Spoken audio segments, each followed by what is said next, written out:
My name is Judith Anderson. I'm a senior lecturer at Charles Sturt University. I have been to other universities and I've reviewed some of their Bachelor of Nursing programs, so I have a pretty good understanding of what their expectations are also. So what I'm going to talk to you about today is our expectations from you in the Bachelor of Nursing program.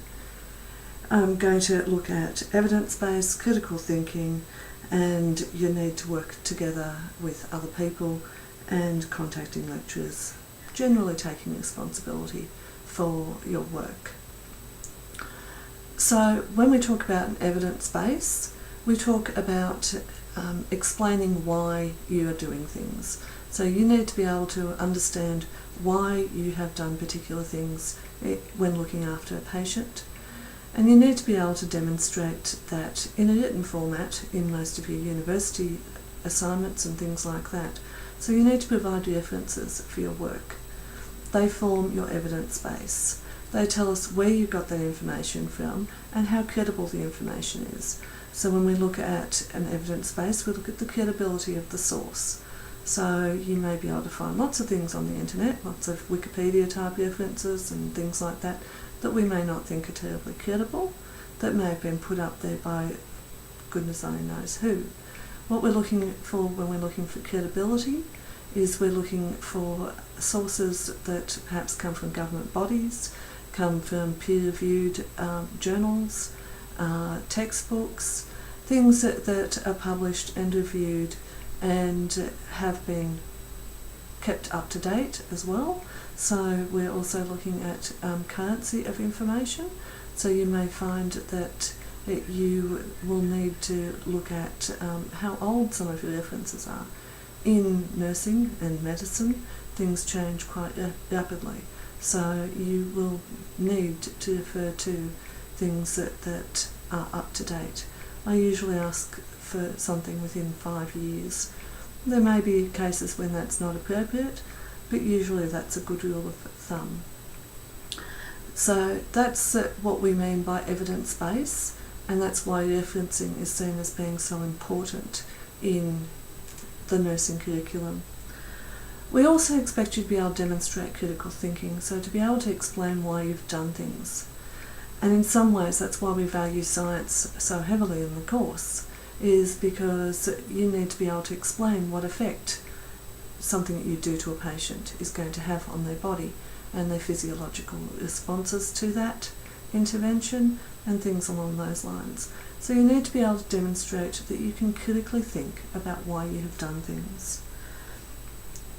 So again, these types of treatments change very quickly, which is one of the reasons why we want you to be able to demonstrate where the source of your information is, and also to be aware that what was current even a couple of years ago sometimes is no longer current. So we value the sources that you get to some extent more than the information that you currently have, because we know that that information has a very limited lifespan, that even during your practice that some of that information will become out of date.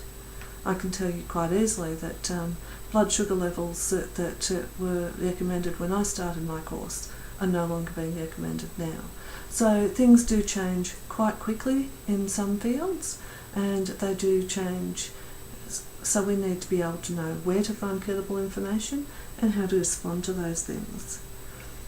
Another expectation that you'll find is that your lecturers will expect you to be able to contact them, to go to them if you have any questions and things like that. They won't be chasing you up, they won't be seeking you out and finding out if you know things. They will expect you to take that responsibility and for you to actually work out when you need help and when you need to come and see them.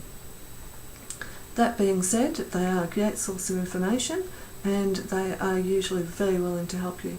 There's certainly no benefit to us in having you guys fail, so if you have any questions at all, please go and see your lecturers, whichever university you're attending. The other thing is your peers are a great source of information. If you think about how things are going to work when you get out there into the nursing workforce, particularly you guys who are ENs, you'll very much understand that you would go to some other member of staff if you had a question, if there was something you weren't sure about. So that's certainly something that you should be doing when you're studying. Some of you might be studying by distance and might find that a bit difficult, but again, the more you can use other people to give you a bit of a hand and to help you out, the more easily you'll get through the course, and it's certainly something that we would encourage as much as we can. So one of the things that we do in an attempt to encourage that is that we ask you to work in groups sometimes, and that's something that some people don't particularly like, and that sometimes they shy away from.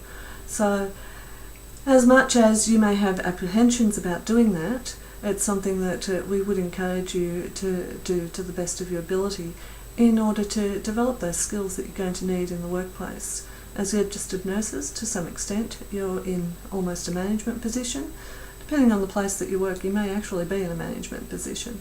So it is certainly in your best interest to know how to manage staff and to get those skills behind you of working together with people that perhaps you don't necessarily get on with, or that you don't feel quite thinking the same way that you are. So that's something to work on as well. So my big advice for you about expectations is that we do expect you to be independent learners, and that we need you to come to us if you do have any issues. Particularly if you're studying by distance, we may not see you very often and we may not know that you're struggling. So you need to come to your lecturers and ask them if you have any questions and if you need any help. Thank you.